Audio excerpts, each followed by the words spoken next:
बोल भक्त वत्सल भगवान की जय जय श्री राधे श्याम। आज भगवान ने पूतना पर कृपा करी है, पूतना का कल्याण कर दिया। जो हलाहल विष भगवान को पिलाने का उद्देश्य बना के आई थी, लेकिन भगवान ने उसको आज माँ की गति दे करके आज उस पर कृपा कर। कृष्णस्याद्भुतमद्भुतम् शृणुष्या श्रद्धया मर्त्यो। प्रसंग को सुनने वाले को क्या मिलेगा? बोले गोविंदः लभते रतिम, उसे गोविंद के चरणों की भक्ति की प्राप्ति होती है। यह पूतना प्रसंग की फलश्रुति। ब्रजमंडल में बड़ा उत्सव है, बड़े आनंद मनाए जा रहे हैं। आनंद मनाते कई दिन बीत गए, महीनों बीत गए, लेकिन एक लीना के तुरंत पालने को संभाला और जब देखा तो कन्हैया लगे मुस्कुराने। मैया ने उठा के तुरंत हृदय से लगा लिया और विचार करने लगी, ना आंधी चली ना तूफान चलो भैया, ये बैलगाड़ी कैसे उड़ उड़ाई गई। तब तक दो चार ब्रजवासी आए, मैया हम बता में कहा भयो लाला। अरे मैया तू तो गीत गाने में लगी गोपिन के संग, पर तेरे या लाला ने इतनी जोर की लात मारी बैलगाड़ी में कि बैलगाड़ी सीधे आकाश में दिखाई पड़ी। मैया ने की दारी क्यों भांग खा के तो ना आए तुम, नेक सो छोड़ा तुम बैलगाड़ी उड़ाएगो। तब छोटे छोटे ब्रजवासी सौगंध खा में, मैया हम तेरी सौगंध खा के कह रहे हैं, हमने अपनी आंखन पे देखे है तेरे या लाला को बैलगाड़ी आकाश में उड़ाते। मैया ने कही लाला तुम्हारी आंखन में कछु कमी है, इतना सो छोरा बैलगाड़ी ना उड़ा सके। अच्छा कौन भरोसा करेगा, नेक सा छोरा बैलगाड़ी उड़ा देगो। मैया भयभीत हो गई तो तुरंत ब्राह्मणों को बुलाया कि भैया थोड़ा कुंडली देखो, कोई संकट, अच्छा कोई समस्या बच्चों पर आती है तो हम लोग क्या करते हैं, पंडित जी थोड़ा सा देखो। तो ब्राह्मणों को मैया ने तुरंत बुलाया और कहा देखो भविष्य का।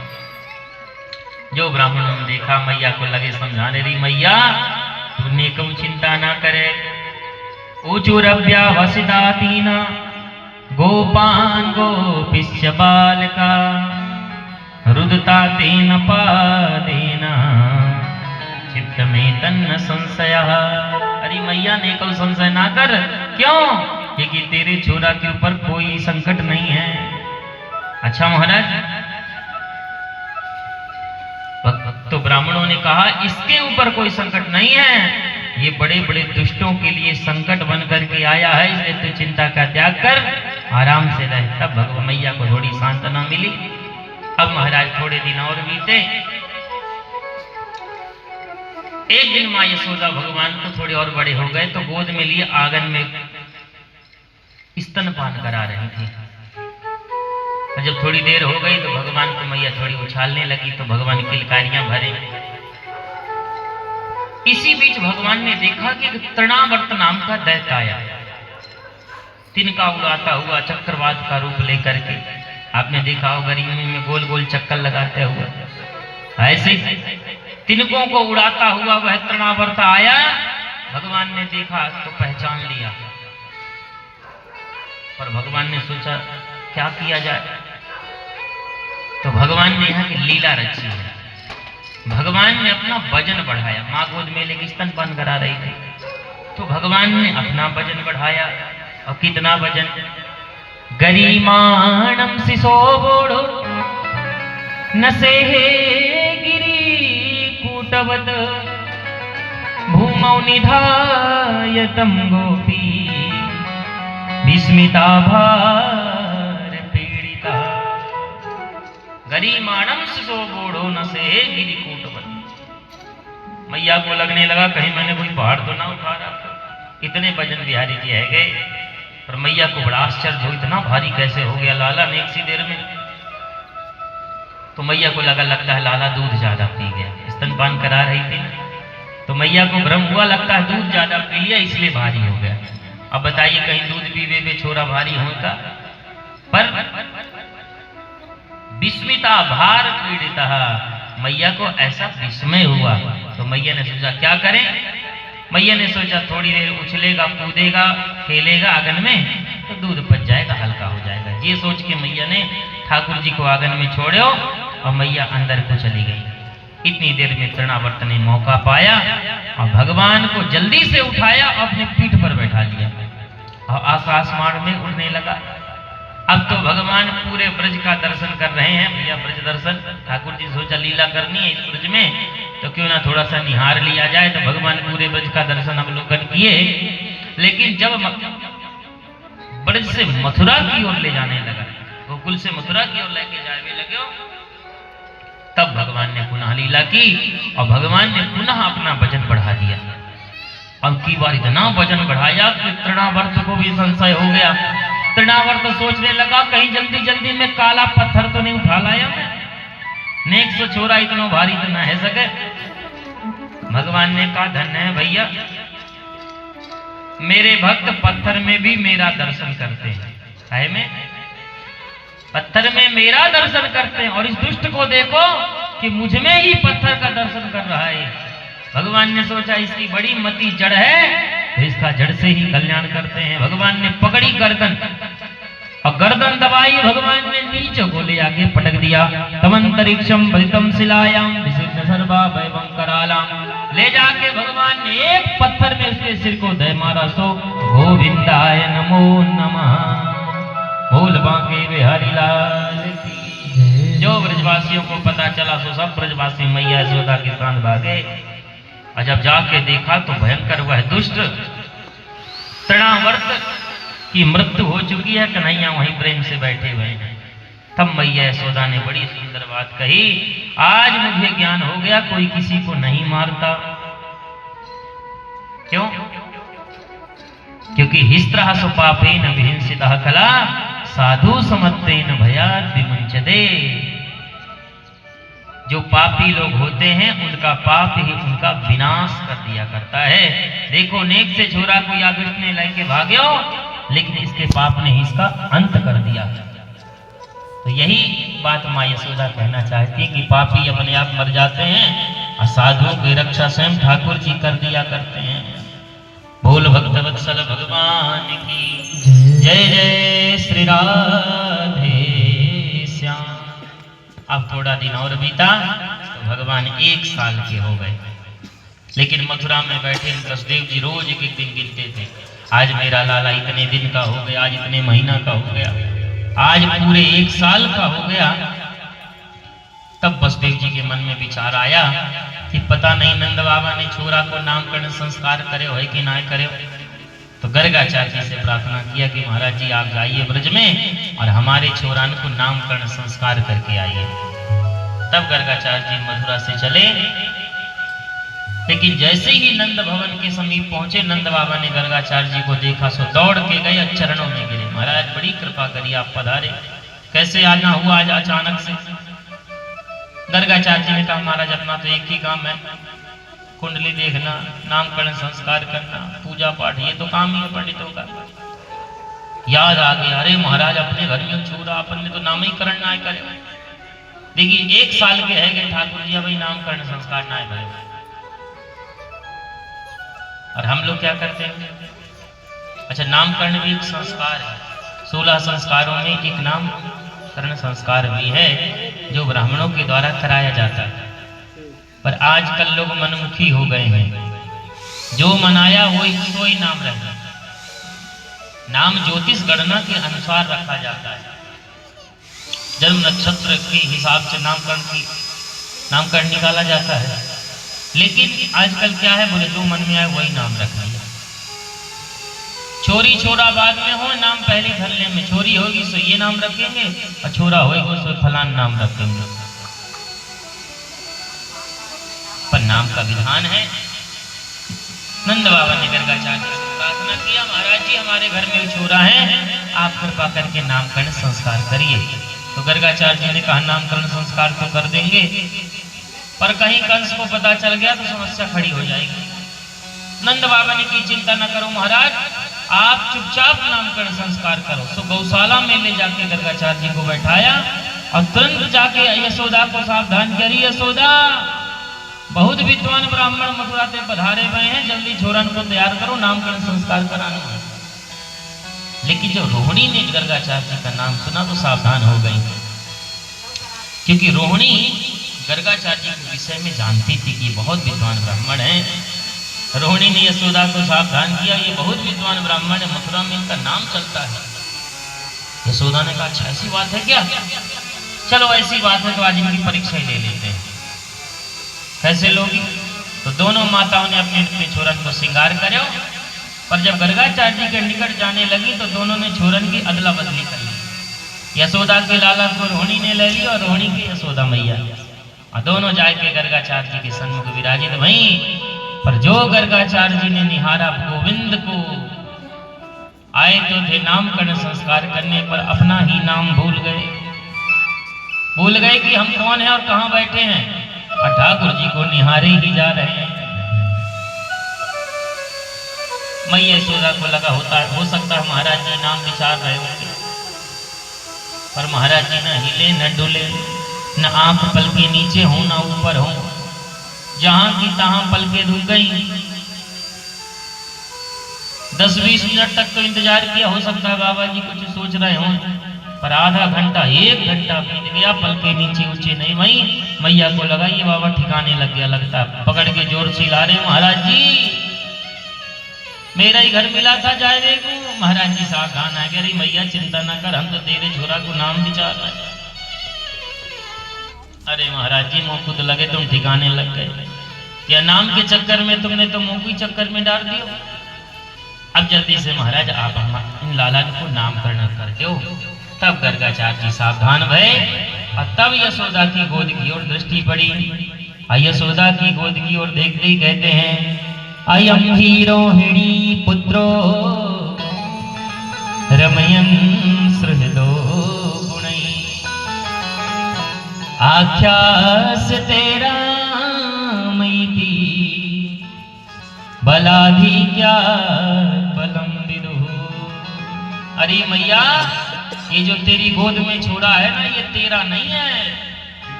कौन को है महाराज? बोले अयम ही रोहिणी पुत्रो, ये तो रोहिणी का छोरा है। अब यशोदा देखे रोहिणी की ओर तो पक्का पंडित निकला, एक नजर में पहचान लिया। अब यशोदा ने सोचा महाराज जी को ये ना लगे कि मेरी परीक्षा ले रही है। यशोदा मैया ने कहा महाराज जी ऐसा ना सोचियो कि हम तुम्हारी परीक्षा ले रहे हैं, हम दोनों आपस में बड़ा प्रेम करते हैं, आते हम एक दूसरे को छोरा ले आते हुए, आप तो नामकरण करिए। क्या नाम रखोगे इस बालक का, और यह भविष्य में क्या करेगा, कैसा निकलेगा, ये भी हमको बताइए। तो गर्गाचार्य जी कहते हैं मैया ये जो तेरा छोरा है ना, ये बलाधिक्यात बलम विदुहु, वैसे तो इसका नाम होगा राम। क्या नाम होगा? राम। लेकिन इतना बलशाली होगा कि इसे लोग बलराम के नाम से जानेंगे। बोलिए बलदाऊ भैया की जय। माताएं बड़ी प्रसन्न भई कि अपने घर में बड़ा बलशाली छोरा आ गयो है। अब मैया यशोदा ने कहा महाराज जी अनेक से छोरा को भी नामकरण करो, छोटे वाले को। तब गर्गाचार्य जी की दृष्टि बिहारी जी पर पड़ी और ठाकुर जी को देखकर कहा मैया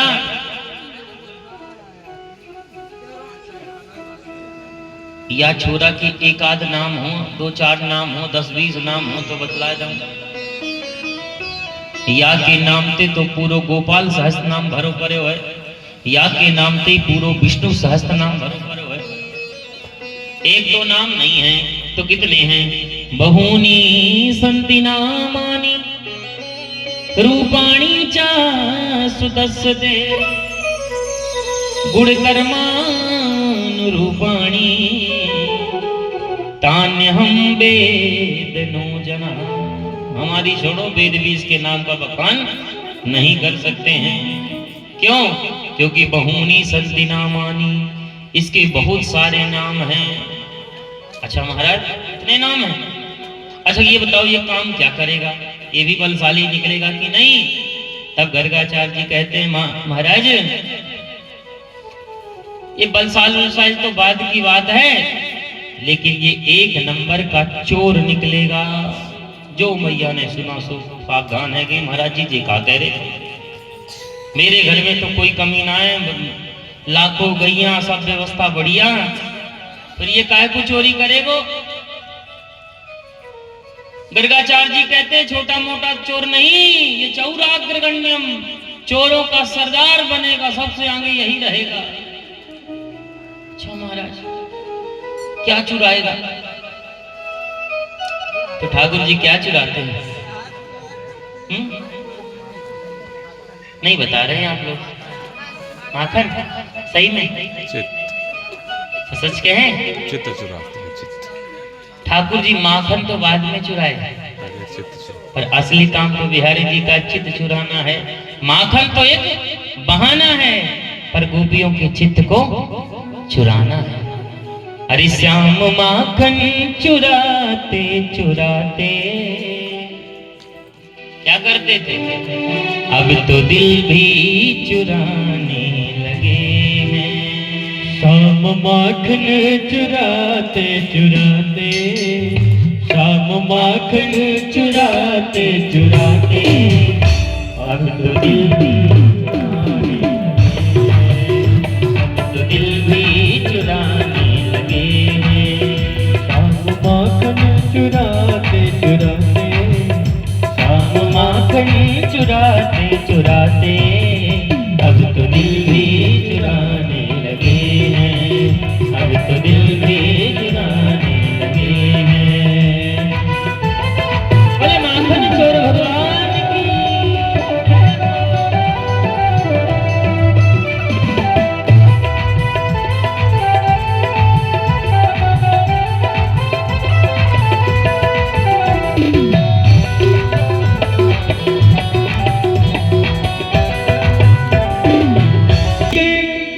जो आए माँ यशोदा के लाल कहाए, देव की गर्भ से जो आए माँ यशोदा के लाल कहाए। बाल बालों के संग में कन्हैया, बाल बालों के संग में कन्हैया, अब तो गैया चराने लगे हैं, अब तो गैया चराने लगे हैं।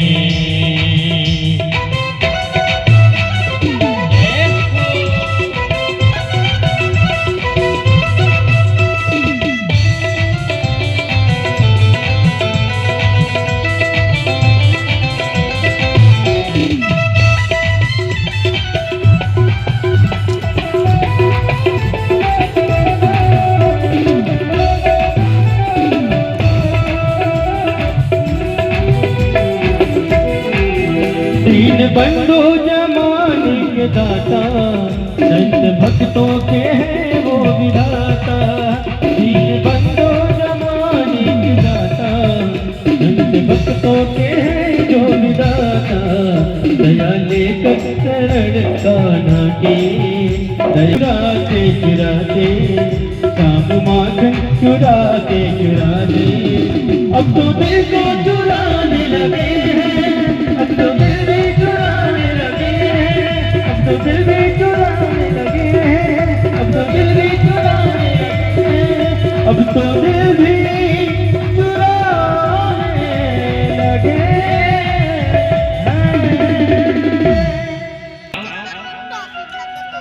गर्गाचार्य जी को सूखी सामग्री भेंट की। गर्गाचार्य जी ने प्रसाद बढ़िया तैयार किया, तुलसी दल डाले और आंख बंद करके बिहारी जी का ध्यान किया।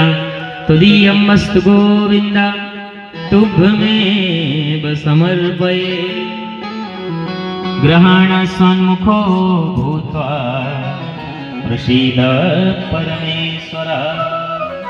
जो मंत्र पढ़ा नहीं, ठाकुर जी ने कहा ये तो अपन ही कोई बुला रहे।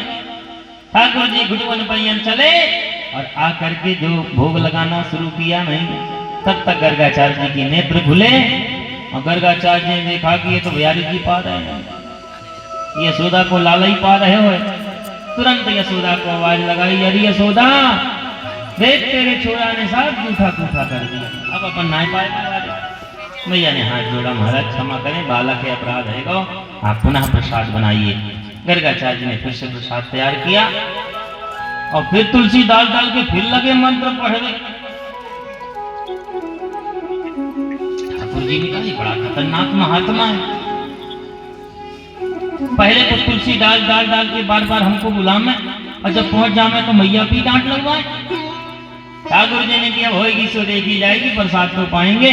और फिर ठाकुर जी पहुंचे, जो पावे लगे प्रसाद, गर्गाचार्य जी की आंख खुली और जो चिल्लाए भी वारे थे यशोदा मैया को। ठाकुर जी ने कहा चुप, पहले तो मंत्र पढ़ पढ़ के बुलाओ, फिर मैया पे डांट लगवाओ।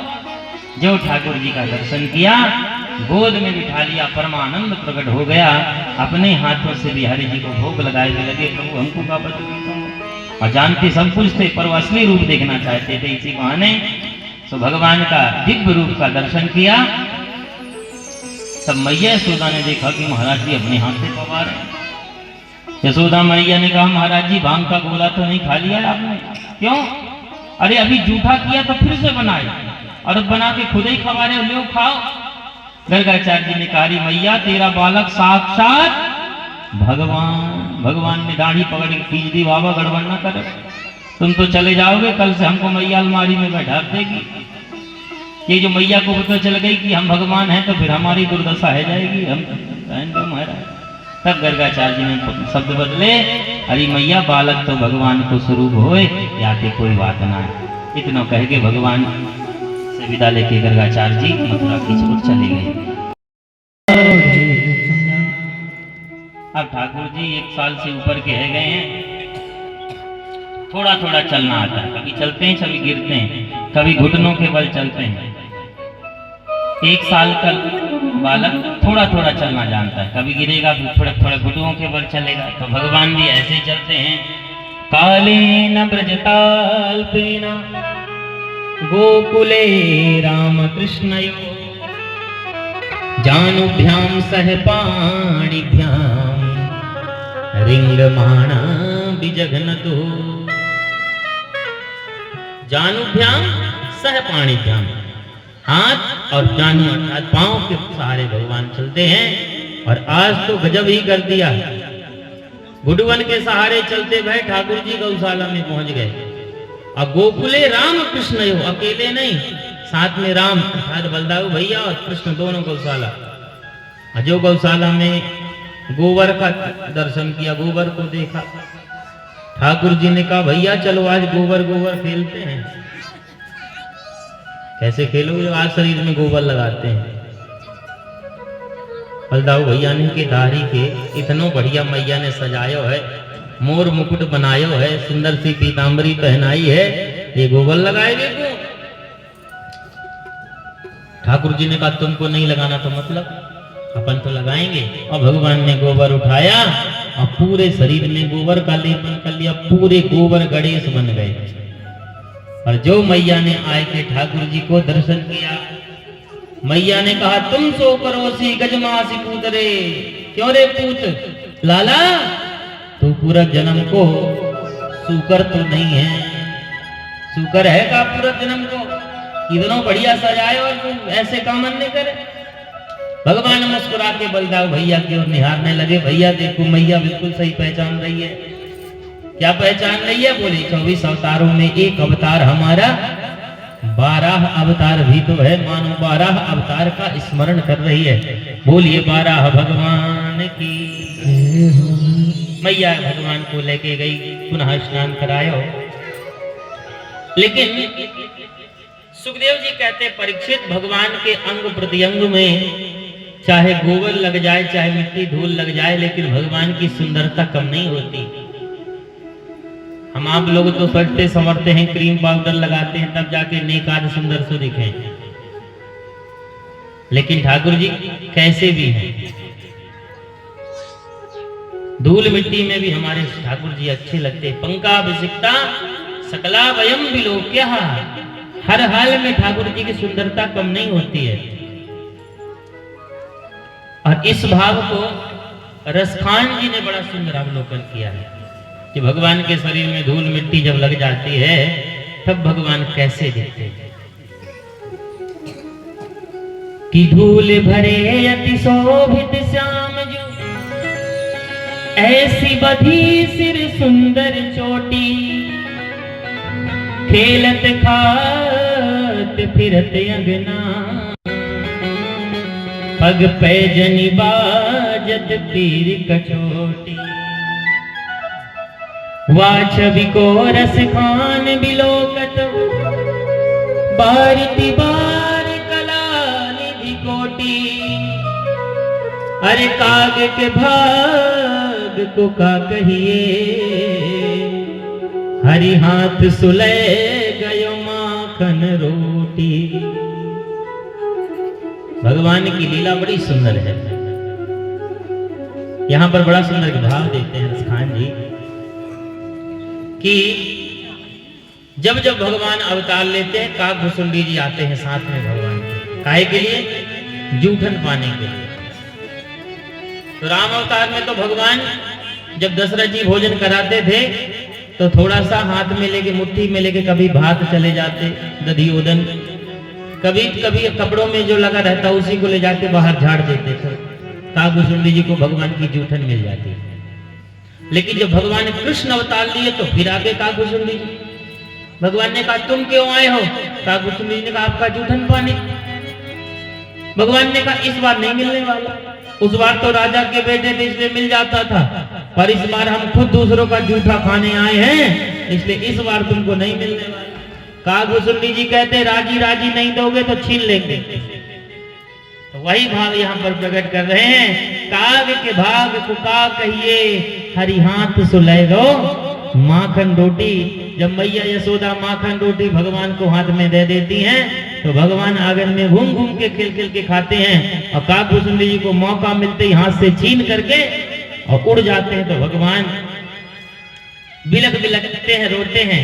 उस दृश्य को रसखान जी कहते हैं, जब भगवान रोते हैं, धूल मिट्टी में खेलते हैं, लेकिन दूर भरे अति शोभित श्याम जी। भगवान केवल सुंदर ही नहीं लगते हैं, भगवान अति सुंदर लगते हैं, सजने में नहीं, धूल मिट्टी लगने में। भगवान कितने सुंदर हैं इसकी हम आप कल्पना नहीं कर सकते।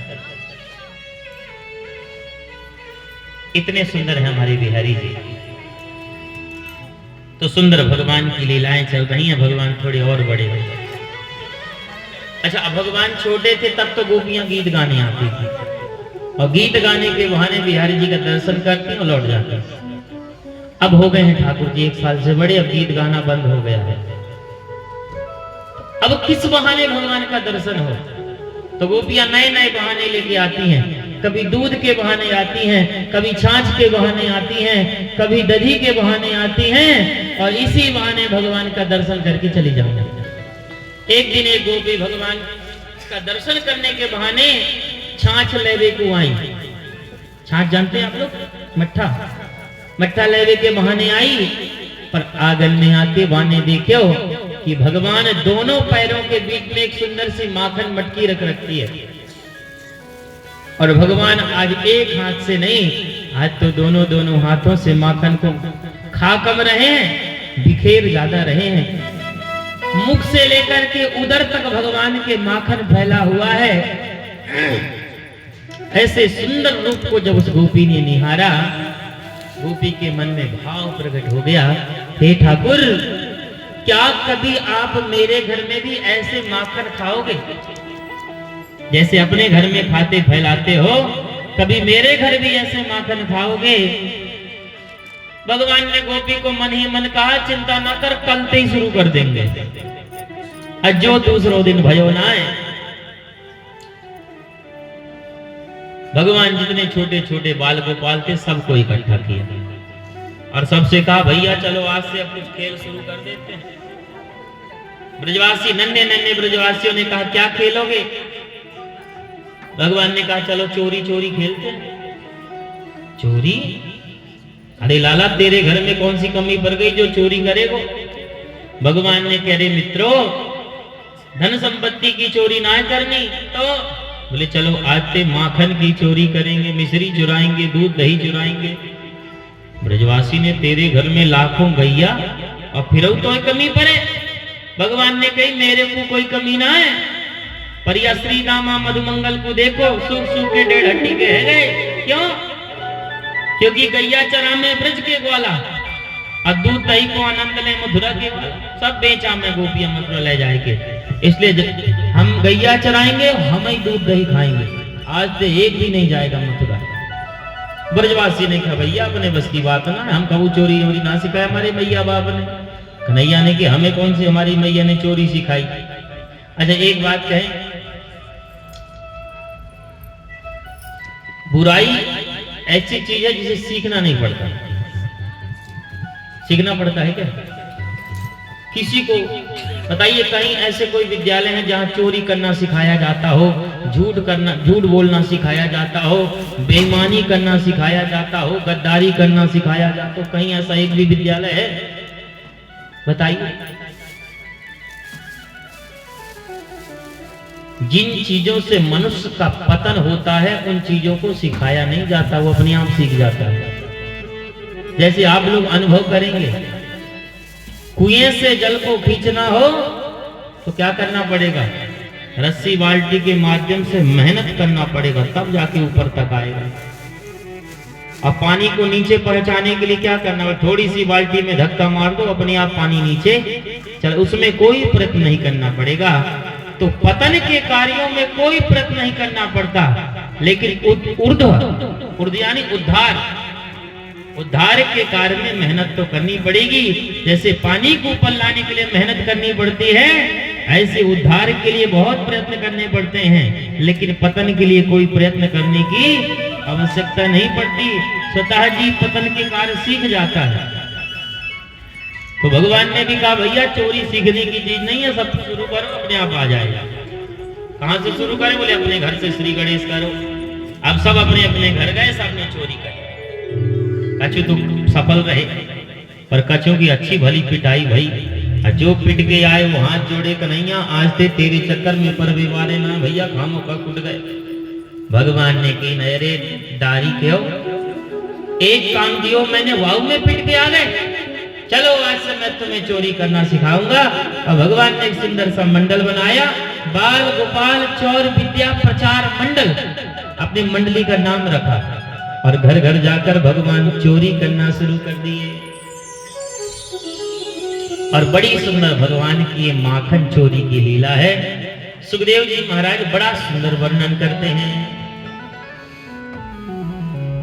कि वत्सान मुंचन क्वचित समय क्रोश संजात हासः स्तेयं स्वाद्य सदधिपया कल्पितैस्तेययोगै मर्कान् भोजन विभजति सचे नान्ति भाण्डं भिनन्तिं द्रव्यालाभे सग्रह कुपितो या तो पक्रोशटोकान्। बड़ा सुंदर भाव है। तो सुखदेव जी के भाव को बाद में सुनेंगे। पहले एक भजन के माध्यम से हम लोग गोपियों के भाव को प्रकट करेंगे। बोले गोपियां जब भगवान के पास शिकायत लेके जाती हैं, भगवान जब चोरी करते हैं तो शिकायत किस प्रकार से करती है गोपियां? किसी बुंदेली भक्त ने बड़े सुंदर भाव में इस शिकायत को गाया है। गोपियां क्या कहती हैं? अरे मनमोहन बिगड़ गए बारे ते, मनमोहन बिगड़ गए बारे ते, मनमोहन बिगड़ गए बारे ते, मनमोहन बिगड़ गए बारे ते, मनमोहन बिगड़ गए बारे थे, मनमोहन बिगड़ गए बारे थे, मनमोहन बिगड़ गए बारे थे, मनमोहन बिगड़ गए बारे थे, दुर्गा मैया के दो तारे थे, मनमोहन बिगड़ गए बारे थे।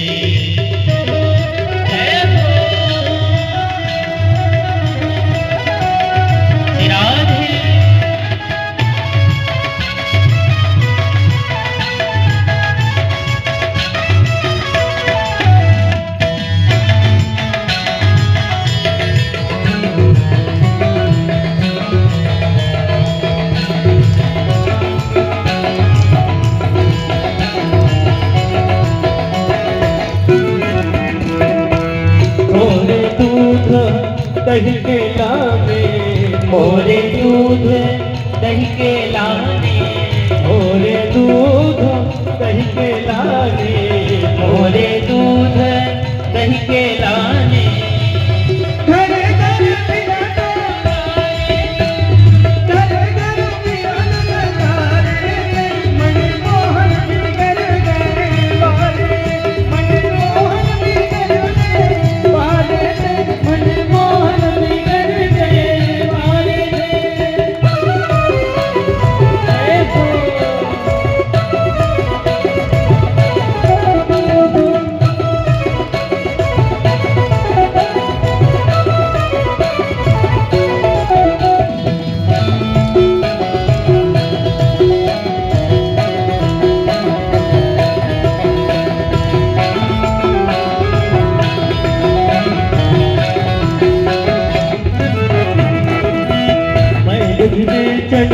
जात वृंदावन, मैं नदी बेचन जात वृंदावन, मैं नदी बेचन जात वृंदावन, मैं नदी बेचन जात वृंदावन, जात वृंदावन, जात वृंदावन, जात वृंदावन, जात वृंदावन, जात वृंदावन, जात वृंदावन। रोकत रोकत बैला गाए, मनमोहन बिगड़ गए वाले, मनमोहन बिगड़ गए वाले, मनमोहन बिगड़ गए वाले।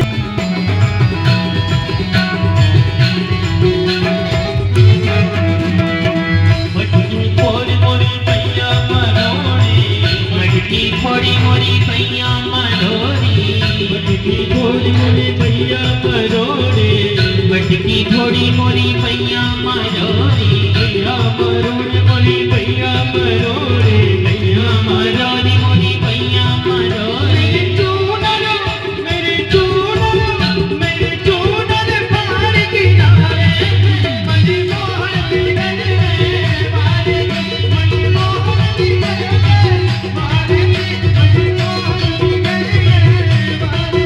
यशोदा मैया के दुलारे, मनमोहन बिगड़ गए वाले, यशोदा मैया के दुलारे, मनमोहन बिगड़ गए वाले। मनमोहन बिगड़ गए वाले, मनमोहन बिगड़ गए वाले, मनमोहन बिगड़ गए वाले, मनमोहन बिगड़ गए वाले। बोल भक्त वत्सल भगवान की जय, जय श्री राधे श्याम। तो बड़ी सुंदर शिकायत है गोपी, बत्सान मुंचन क्वचित असमय। और ध्यान दीजिए, गोपियां शिकायत तब नहीं करती हैं जब भगवान माखन चुराते हैं, शिकायत तो तब करती हैं जब माखन नहीं चुराते। भगवान जब माखन चुराने नहीं जाते गोपियों के घर, तो गोपियां इकट्ठी हो जाती पनघट पे। अरे सखी आज लाला को दर्शन ना है भयो। तो दूसरी सखी कहती एक उपाय है, क्या बोले मटकी फोड़ो और शिकायत के बहाने लाला को दर्शन करके आती हैं। तो खुद मटकी फोड़ती और लय पहुंच जाती और जाकर के सुंदर शिकायत करती। शिकायत बड़ी सुंदर है। बत्सान मुंचन क्वचित असमय।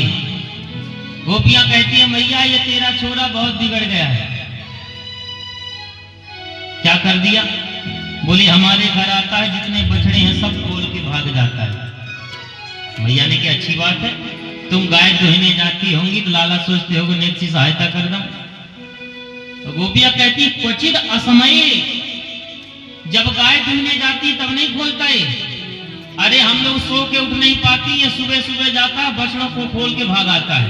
परिणाम ये होता है कि सारा दूध बछड़े ही पी जाते हैं।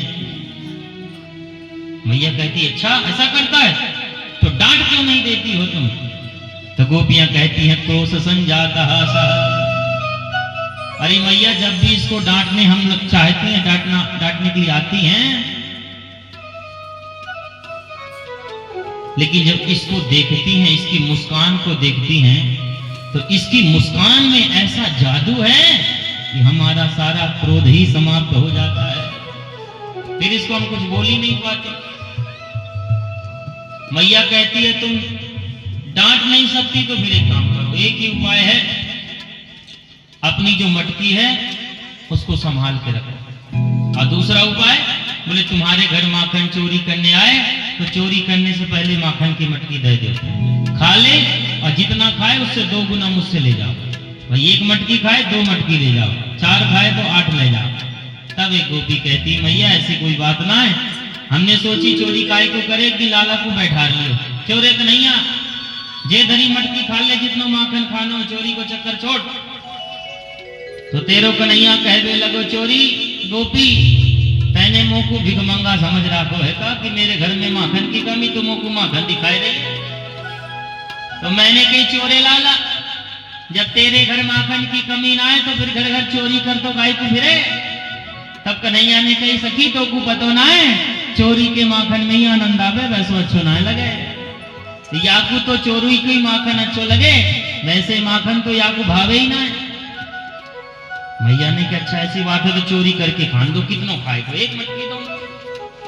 तब तीसरी गोपी बोल उठी अरे मैया एक दिन हमने अपने घर की जितनी मटकी सब आंगन पे धर दी, लाला 1-2 खाएगा बाकी छोड़ के चलो जाएगा।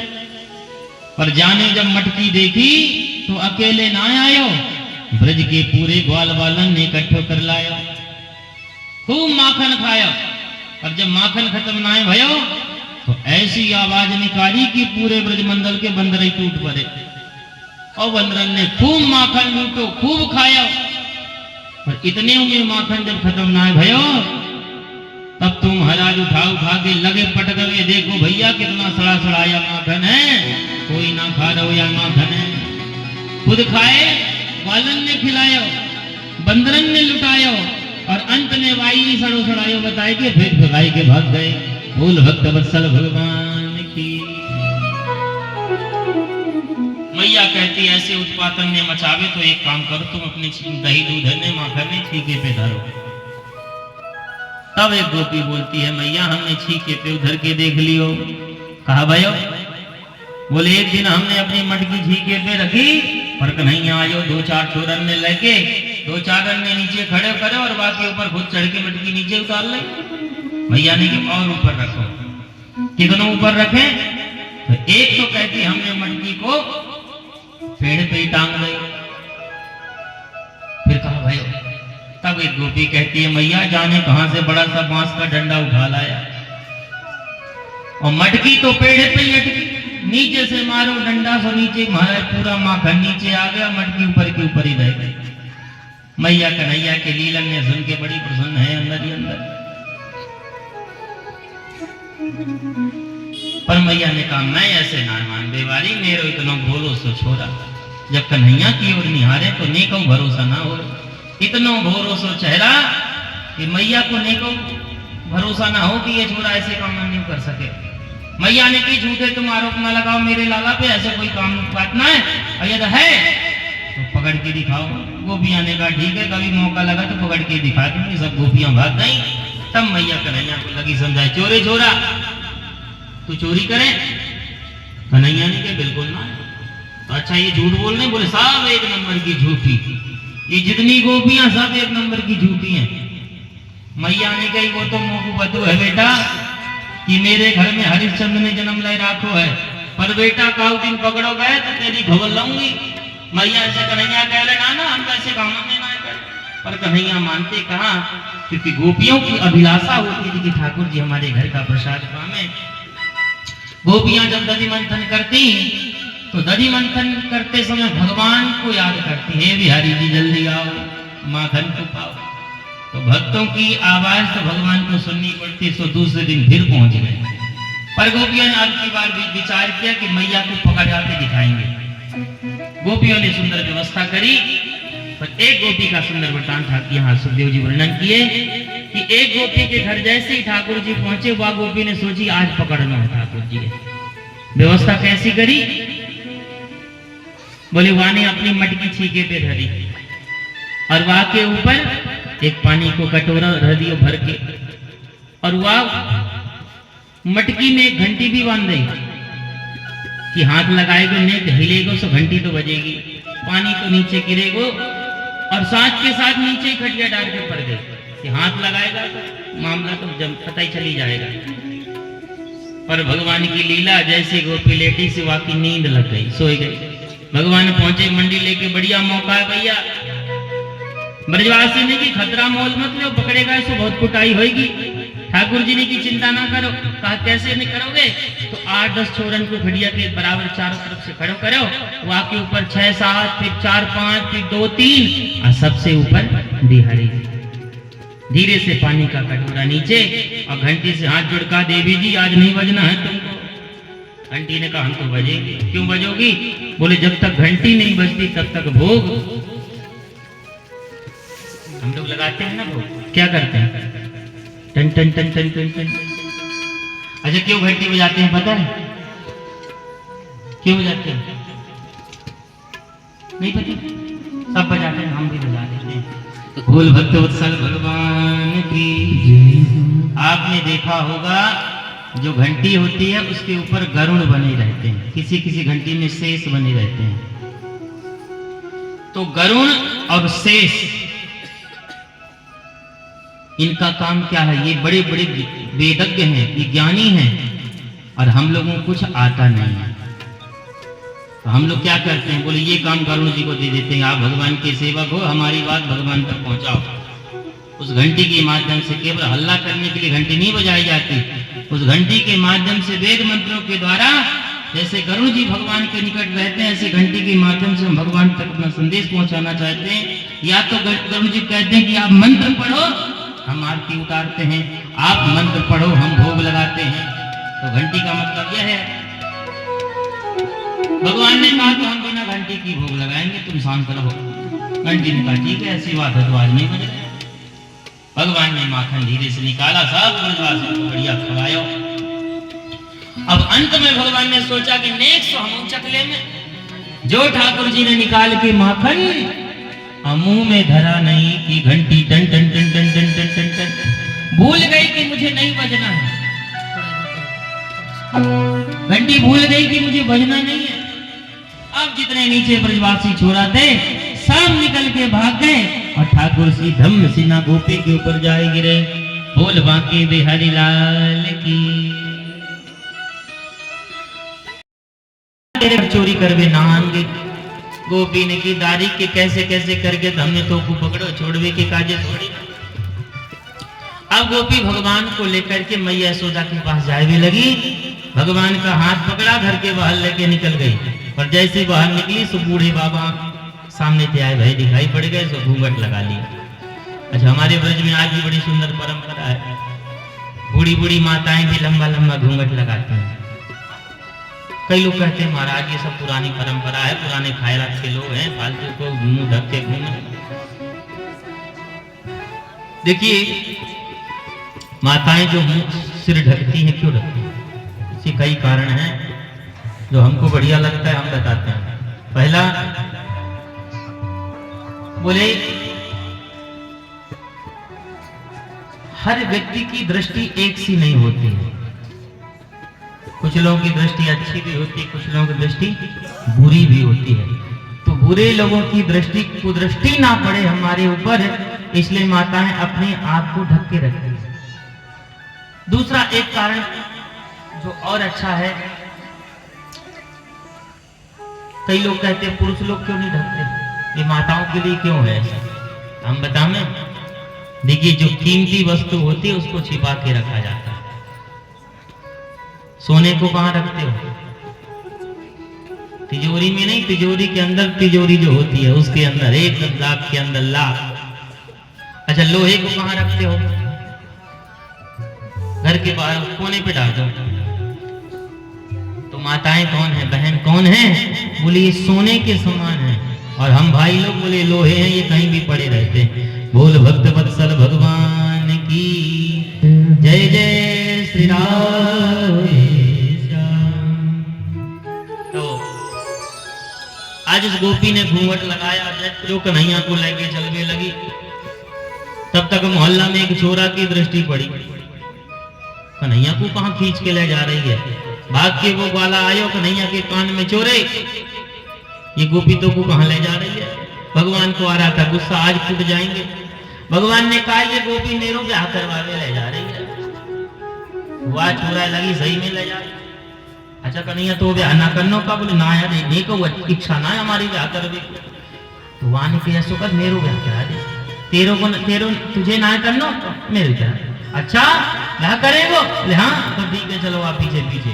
और चलते चलते थोड़ी देर में कन्हैया ने गोपी जी कही चोरी गोपी तो इन्हें को शर्म ना आवे, इतने जोर से मेरे हाथ को पकड़ रखो, दर्द है रहो एक दूसरों पकड़ ले। गोपी प्रेम तो बहुत करती थी। गोपी ने धीरे से कन्हैया का एक हाथ छोड़ा और दूसरा हाथ पकड़ने वाली तब तक कन्हैया ने वो ग्वाला को हाथ पकड़ा, ले पकड़ दूसरो हाथ। घूंघट लगा रखी भाई पता ही नहीं चली कजू। भाई कन्हैया निकले और भाग के गए सीधे मैया की गोद में। अब घूंघट लगाए गोपी पहुंची द्वार में, बाहर दी लगी आवाज लगाए देखू, अरे यशोदा निकल बाहर। अरे वादिन तू इतरा रही ना कि जब तक लाला पकड़ने के ना दिखाए तब तक मानो ना। आज देख तेरे छोरा रंगे हाथ माखन चुराते पकड़ लाई में। मैया ने सोची याने भांग तो ना खा ली, मेरो छोरा तो मेरी गोद में बैठे हो, अजय कौन छोरा मेरो बनावे में तुली भैया। मैया बाहर को निकली तब तक नहीं हो पीछे थे भागे, देखे तो सही हो तो कहा निकल के यशोदा मैया ने द्वार पे आई और कहीं चोरी कहा भयो। गोपी कहने लगी तू वादिन कह रही ना पकड़ के जब तक ना दिखाए मानू ना, देख तेरे छोरा में लगे हाथ पकड़ ले आई। मैया यशोदा ने की तू बाबरी तो ना है गई, घूंघट हटा के तो देख तने कौन को पकड़ रखे हुए। जो गोपी ने घूंघट हटा के अपने हाथ की ओर दृष्टि डाली सो कहा देखती है कि वाने अपने हाथ में अपने देवर को हाथ पकड़ रखे हुए। बोल भक्त वत्सल भगवान की। गोपी ठाकुर जी के चरणों में गिर के धन्य है प्रभु। अरे आपके साथ रहने वाली ये गोपियां आपकी लीला को नहीं समझ पाती तो संसार का मनुष्य इन लीलाओं में भ्रमित हो जाए तो कोई आश्चर्य का विषय नहीं है। भोल भक्त वत्सल भगवान की। इस प्रकार से भगवान ब्रजमंडल में सुंदर माखन का आनंद लेते हैं, गोपियों ग्वालाओं को आनंदित करते हैं। लेकिन एक दिन भगवान के मन में विचार आया, ये ब्रज का माखन तो खूब खाया, खूब आनंद उठाया, पर ब्रज रज की बड़ी महिमा है, क्यों ना उस ब्रज रज को भी थोड़ा सा चख लिया जाए। तो एक दिन भगवान अपने ग्वाल मंडली के साथ ब्रह्मांड घाट पर पहुंचे और ब्रह्मांड घाट पर जाकर भगवान खेल रहे थे ब्रजवासियों के साथ। भैया चल नहीं, ये सब खेल रहे थे साथ में। तब तक भगवान ने माटी का ढेला उठाया और धीरे से कप से मुंह में रख लिया। भगवान ने सोचा हो सकता कोई ना देख पापे, बलदाऊ भैया ने देख लिया। चोरे कन्हैया तेरे मुंह में कहा है? कन्हैया का मुंह अभी मुंह में धरा था माटी, अब बोल कैसे पावे? तैने माटी खाई, चल आज तेरी मैया पे शिकायत करूं। अभी तक तो यादें छोड़ दियो, माखन खाने की चीज खा लियो, लेकिन अब तैने माटी खाए भी शुरू कर दी। आज भी शिकायत ना करूं तो कल गुटखा खाए वो शुरू पक्का कर दे। बोल भक्त वत्सल भगवान की। ऐसी तो धीरे धीरे छोरा बिगड़ा, तो टोपी चुटकुला मुटकुला घाम में, फिर गुटखा घाम में, फिर शराब पी में, इसलिए कंट्रोल। आज तेरी शिकायत मैया से होएगी। कन्हैया ने कहा भैया आज छोड़ दो, आज के बाद नहीं खाएंगे। बलदाऊ भैया ने कहा आज तो शिकायत होगी। भगवान ने कहा ठीक है जाओ कर दो, आज तुम शिकायत करे दो हमारी कि हम माटी खाए हैं, लेकिन आज हम भी बता देंगे कि तुम रोज भांग का गोला खाते हो।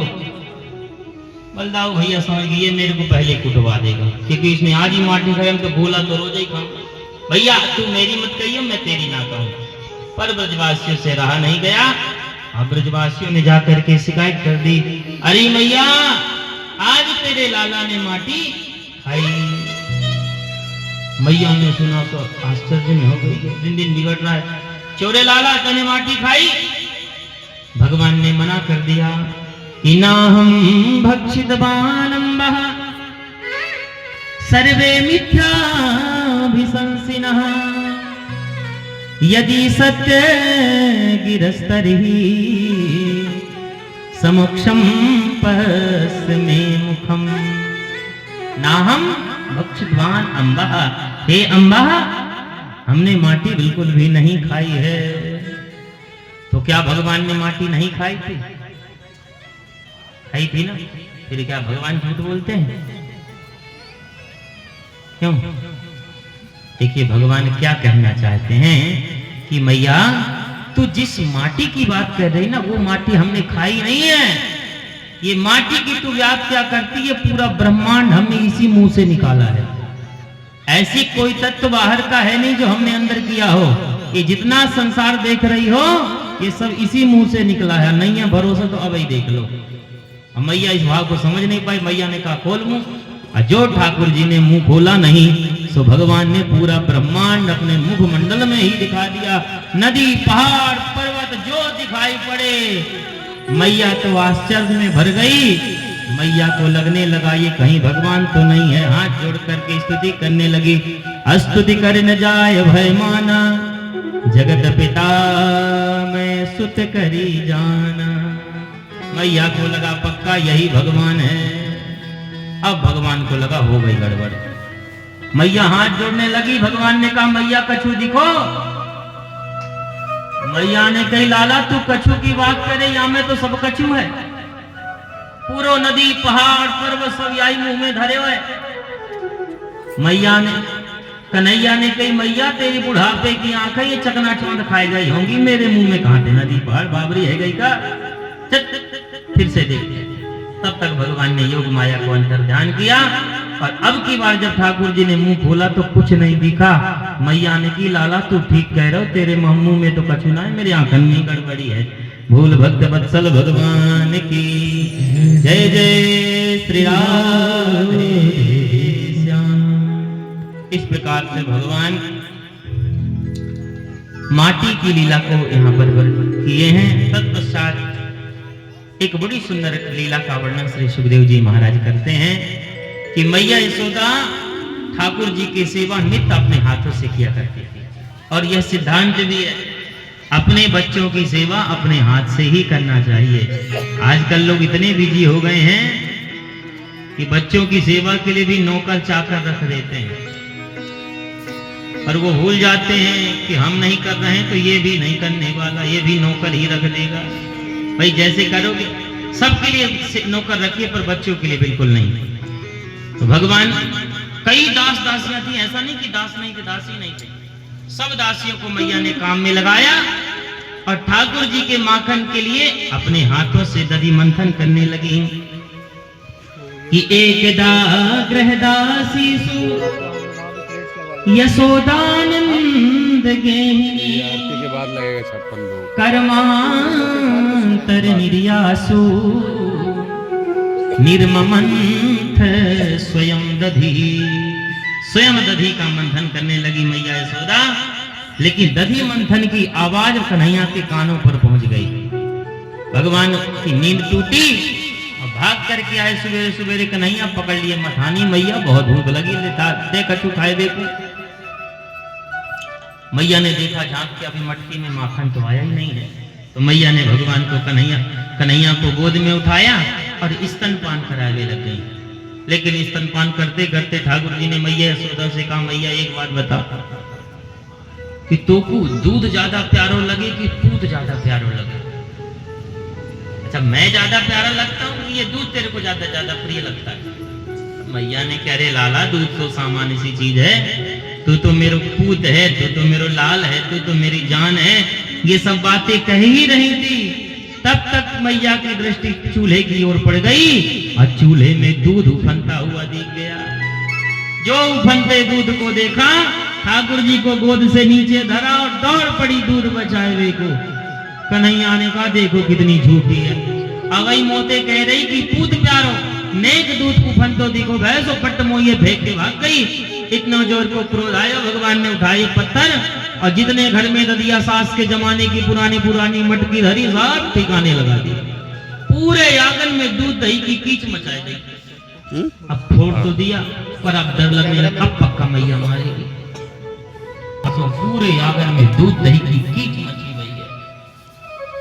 मैया ने सोचा ये छोरा तो बिगड़ तो ही जा रहा है। अभी तक सुना करती दूध दही फैलाता है, आज तो घर में ही फैला दियो यानी। तुरंत मैया ने उठाई लाठी और जो मैया के हाथ में साटी देखी नहीं, भगवान ऊपर से उतर के लगे भागवे और आगे आगे ठाकुर जी पीछे पीछे मैया। इस दृश्य को देखने के लिए आकाश में देवता प्रकट हो गए और प्रकट होकर मैया यशोदा के भाग की सराहना का उठे, धन्य है यशोदा तेरे भाग।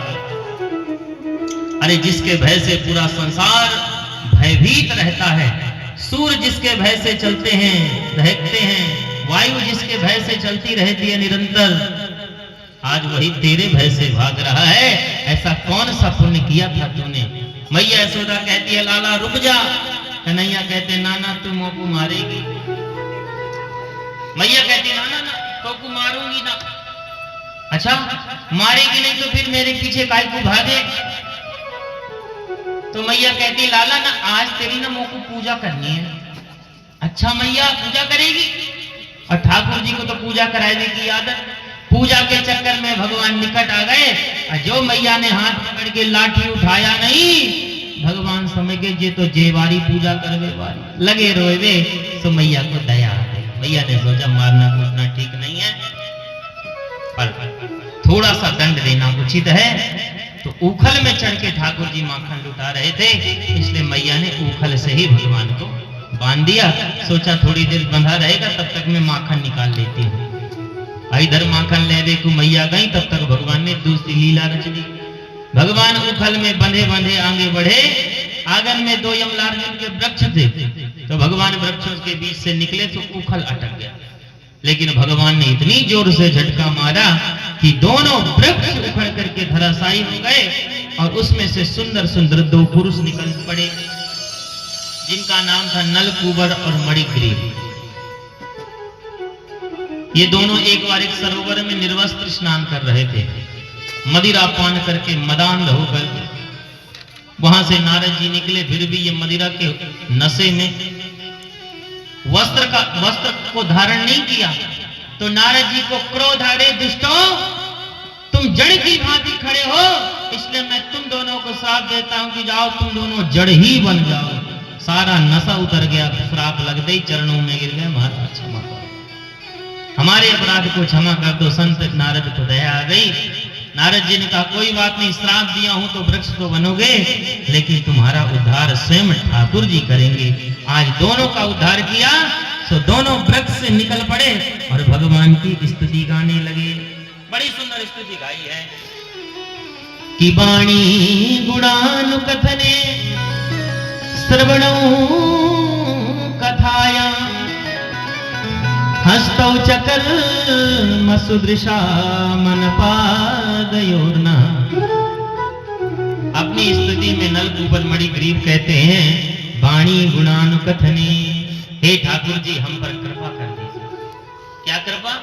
तो संसार नहीं मांग रहे हैं, कहते हैं यदि हम पर आप कृपा करना चाहते हैं तो हम पर यह कृपा करिए कि ये वाणी हमारी सदा आपके गुणानुवाद गाने लग जाए, अर्थात आपकी कथा को गाने लग जाए, आपके नाम को गाने लग जाए।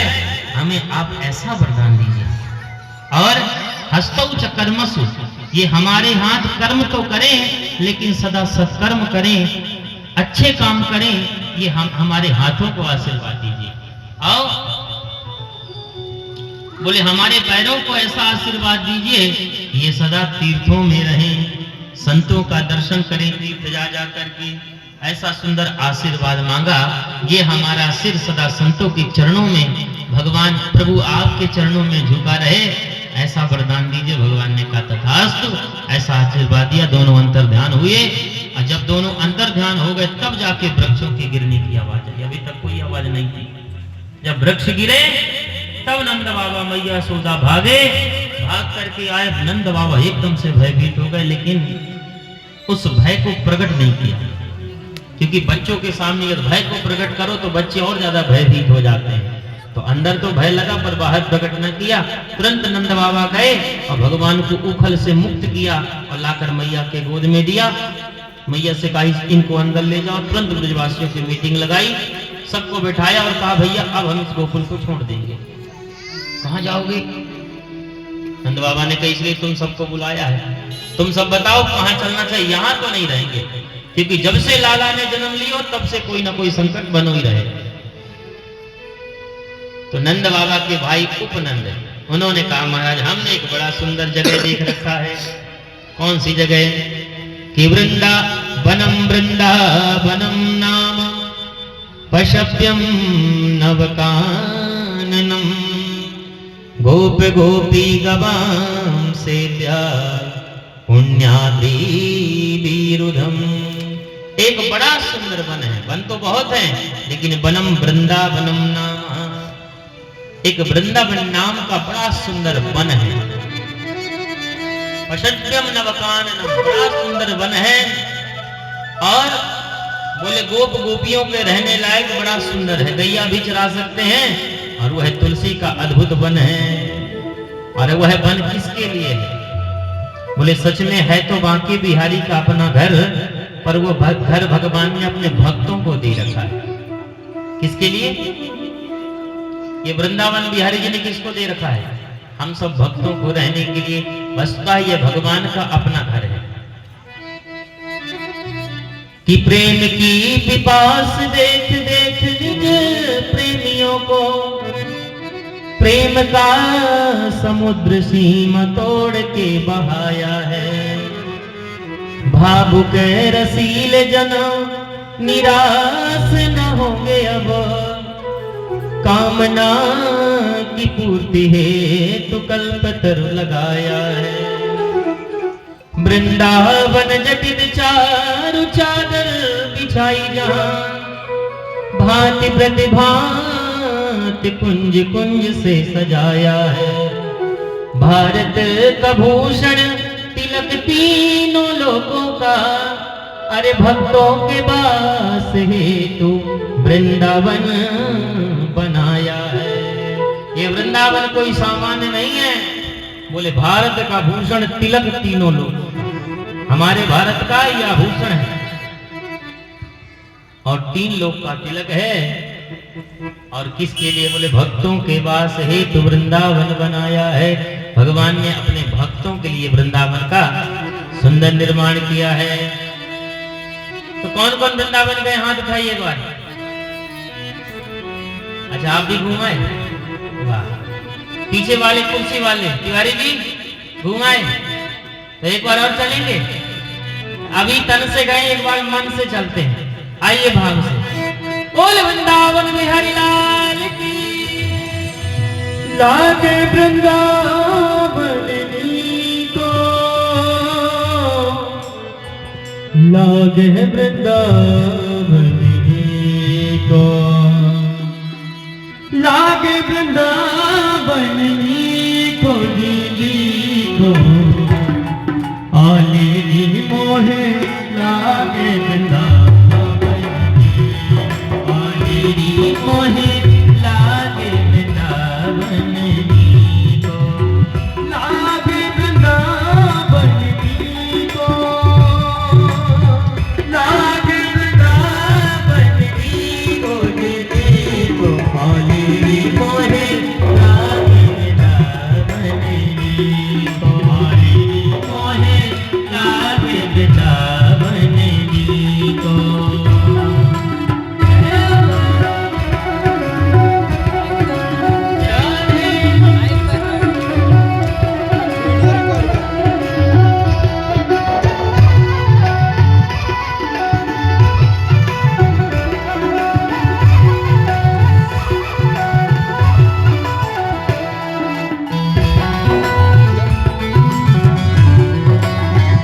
घर घर तुलसी ठाकुर सेवा, घर घर तुलसी ठाकुर सेवा, हो दर्शन गोविंद जी को, हो दर्शन गोविंद जी को, दर्शन गोविंद जी को, आलेरी मोहे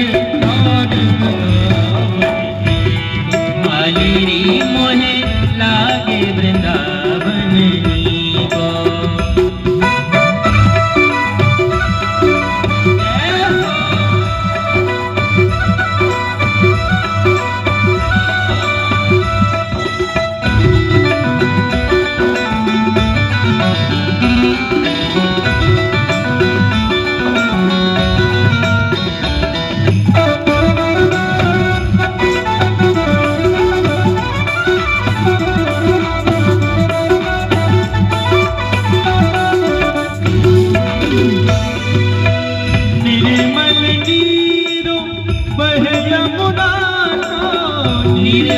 नीर बहे यमुना को, निर्मल नीर बहे यमुना को, निर्मल नीर बहे यमुना को, भोजन दूध दही को, भोजन दूध दही को, भोजन दूध दही को, आले रे मोहे लागे वृंदावन को, आले रे मोहे लागे वृंदावन को।